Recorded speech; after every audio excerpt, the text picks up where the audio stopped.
আপোনালোক সকলোৱে জানে এই চৰকাৰখনে স্বচ্ছ আৰু নিকা নিযুক্তিক বিশ্বাস কৰে আৰু স্বচ্ছ আৰু নিকা নিযুক্তি প্ৰদান কৰিবলৈ যোৱা পৰীক্ষাৰ সময়ত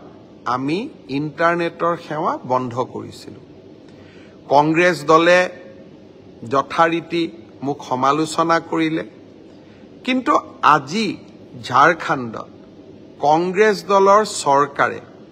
তাতে আজি হোৱা এনেকুৱা ধৰণৰ ৰিক্ৰুটমেণ্ট পৰীক্ষাত ইণ্টাৰনেট বন্ধ কৰিবলৈ সিদ্ধান্ত লয় অৰ্থাৎ আজি কংগ্ৰেছ দলে ঝাৰখণ্ডত এটা বেলেগ ৰূপ আৰু অসমত এটা বেলেগ ৰূপ ল'ব বিচাৰে দৰাচলতে আমাৰ যিমানেই অসুবিধা নহওক কিয় নৱ প্ৰজন্মক এটা স্বচ্ছ পৰীক্ষা দিয়াটো আমাৰ সকলোৰে দায়িত্ব বছৰত এটা দিনত 2 ঘণ্টা 3 ঘণ্টা সময় ইণ্টাৰনেট সেৱা বন্ধ থাকিও আমি যদি 11 লাখ পৰীক্ষাৰ্থীক আত্মবিশ্বাস দিব পাৰোঁ যে সমাজে আপোনালোকৰ কাৰণে চিন্তা কৰে সমাজে এটা স্বচ্ছ পৰীক্ষাত বিশ্বাস কৰে তাতকৈ আৰু ডাঙৰ কথা কি হ'ব পাৰে মই কংগ্ৰেছ দলক আজি দিনটোত আহ্বান জনাম যে ঝাৰখণ্ডত কংগ্ৰেছে লোৱা সিদ্ধান্তটোক আপোনালোকে অসমত বিৰোধিতা নকৰিব সকলো ষ্টেটতে বেলেগ বেলেগ ৰূপ লোৱাটো উচিত নহয় ভাল কথা ইউজুৱেলি তেওঁলোকে নুশুনে কিন্তু মই ভাবো যে অলপ ৰাইজৰ মনৰ কথা তেওঁলোকে বুজিবলৈ চেষ্টা কৰিব মই স্বচ্ছতাৰ কথা কৈছিলোঁ আজি মই স্বচ্ছতাক আৰু এখোপ আগুৱাই লৈ যাব খুজিছোঁ তৃতীয় বৰ্গৰ এডিআৰই পৰীক্ষা সমাপ্ত হ'ল এতিয়া মই এটা নতুন কথা ক'ব খুজিছোঁ 27 তাৰিখে সেৱাক আপোনালোকে আবেদন কৰিব পাৰিব মাত্ৰ 50 টকা দি যে আপোনালোকে যিখন OMR চিট লিখিছিলে সেই OMR চিটৰ এটা ফটোকপি আপোনালোকক লাগে বুলি অৰ্থাৎ আপোনালোকে লিখি থৈ অহা OMR চিটখন 27 তাৰিখৰ পৰা সেৱাৰ কাৰ্যালয়ত আবেদন কৰি সেৱাই তাৰ ধুনীয়া বিজ্ঞাপন দিব কেনেকে এডভাৰটাইজ কেনেকে আবেদন কৰিব লাগে আপোনালোকে চেণ্টাৰত জমা দি থৈ অহা OMR চিটটো এইবাৰ আপোনালোকে 50 টকা জমা দি সেৱাৰ পৰা লৈ আহিব পাৰিব ফটোকপিৰ খৰচ 50 টকা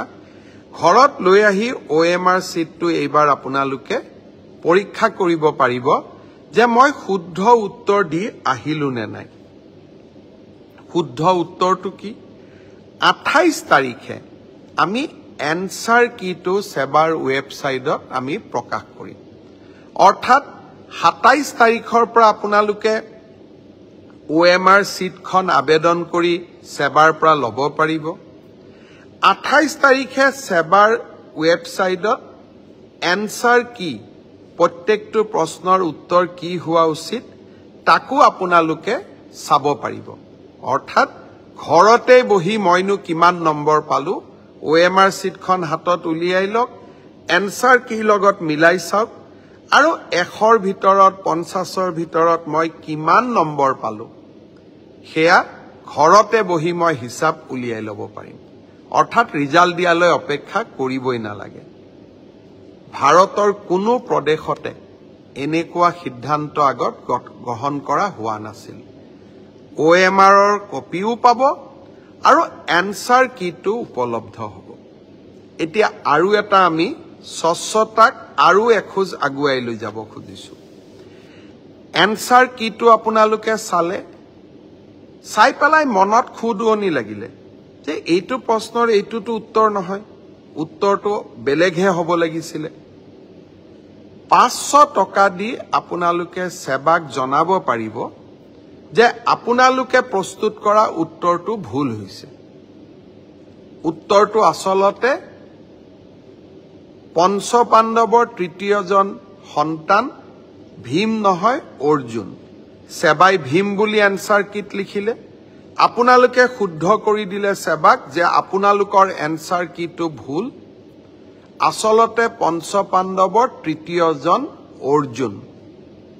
অৰ্থাৎ আপোনালোকে সেৱাক এটা ভুল শুধৰাই দিলে তৎকালীনভাৱে সেই 500 টকাটো আপোনালোকে উভতাই পাব 500 টকাটো আমি এই কাৰণে ফিজ লৈছো নহলে সকলোৱে এনসাৰ কিটো ভুল বুলি হাৰাশাস্তি কৰাৰ ৰাস্তাও লব পাৰে যাতে হাৰাশাস্তি কৰাৰ ৰাস্তা নলয় সেইভাবে আমি এটা 500 টকা লম কিন্তু যদি আপোনালোকৰ পৰামৰ্শ শুদ্ধ হয় আমি সেই 500 টকাটো উভতাই দিম অৰ্থাৎ আজি মই স্বচ্ছতাৰ দিশত তিনিটা কথা কলো অহা 27 তাৰিখৰ পৰা স্বচ্ছ পৰীক্ষাৰ ক্ষেত্ৰত মই তিনিটা নতুন সিদ্ধান্ত আজি মই ঘোষণা কৰিলো এটা হল যে আপোনালোকে OMR সিটটো যিটো সিটত আপোনালোকে আনসাৰ কৰি আহিছে তাৰ ফটোকপিটো অহা 27 তাৰিখৰ পৰা আপোনালোকে সংগ্ৰহ কৰিব পাৰিব সেৱাৰ কাৰ্যালয়ৰ পৰা তাৰ প্ৰচিডিউৰটো বিজ্ঞাপনত আহিব 50 টকা দি আবেদন কৰিব লাগিব 50 টকাও ফটোষ্টেটৰ খৰচ দ্বিতীয়তে 28 তাৰিখে আপোনালোকে এনসাৰ কিটো পাব যাতে OMR আৰু এনসাৰ সিটটো মিলাব পাৰে আৰু এনসাৰ কিটোত যদি আপোনালোকে কিবা ভুল দেখে সেইটো আপোনালোকে সেৱাক জনাব পাৰিব 500 টকা দি আৰু আপোনাৰ পৰামৰ্শ বা আপুনি যেটো ভুল বুলি কলে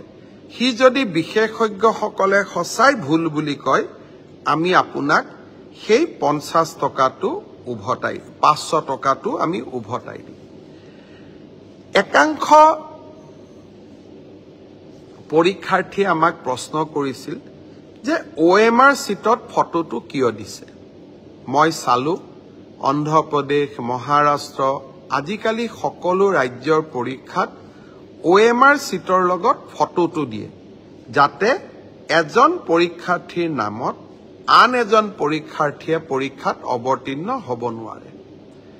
আজি মই সেৱাৰ বিষয়াসকলৰ লগত কথা পাতিছিলো তৃতীয় শ্ৰেণীৰ OMR সিট ইতিমধ্যে বনোৱা হৈ গল ড্ৰাইভাৰ বা তৃতীয় শ্ৰেণীৰ আন পোষ্টৰ কাৰণে আপোনালোকৰ মনোভাৱক কাৰণ বহুতে কৈছিল যে আমাৰ আইডেন্টিটিটো ৰিভিল হ'ব পাৰে আপোনালোকে কোৱা কথাটো নিশ্চয় কিছু মেৰিট আছে হে ভৱিষ্যতৰ ৰিক্ৰুটমেন্ট পৰীক্ষাত ADRE পৰীক্ষাত OMR সিটত ভৱিষ্যতে ফটো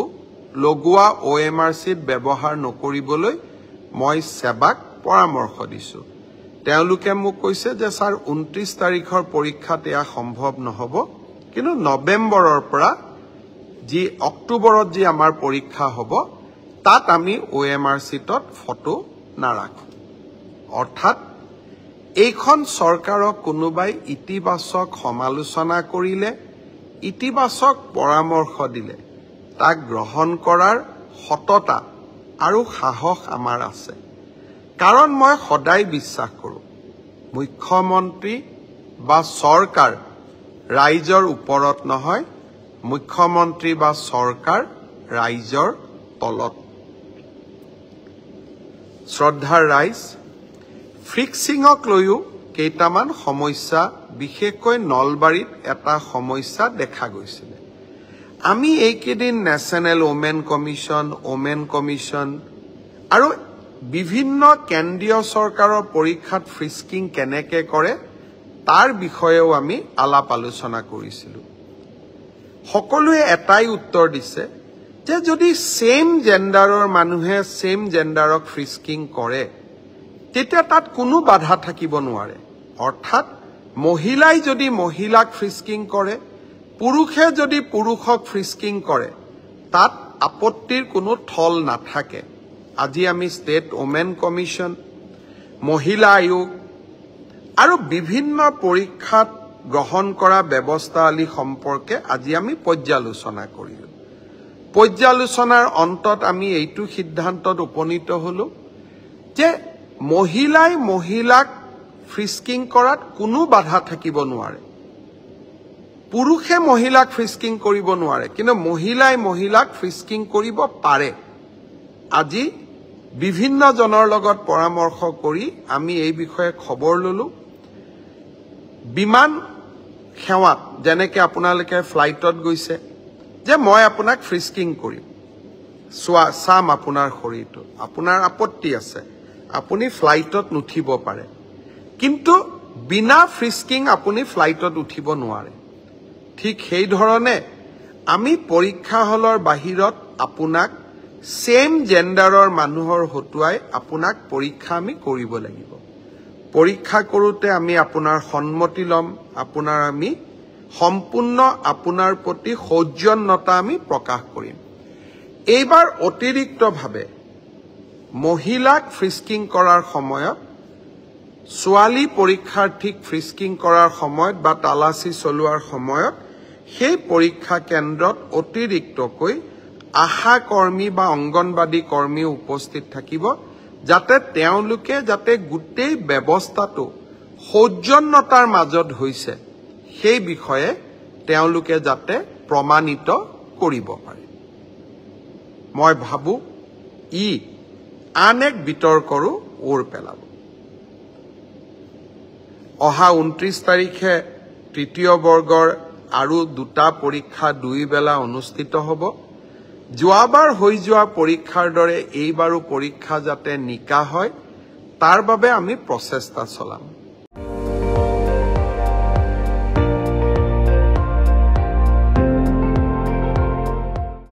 আপুনি চাই আছে ND24 সৰ্বশ্ৰেষ্ঠ নহয় সৰ্বোত্তমৰ দৌৰ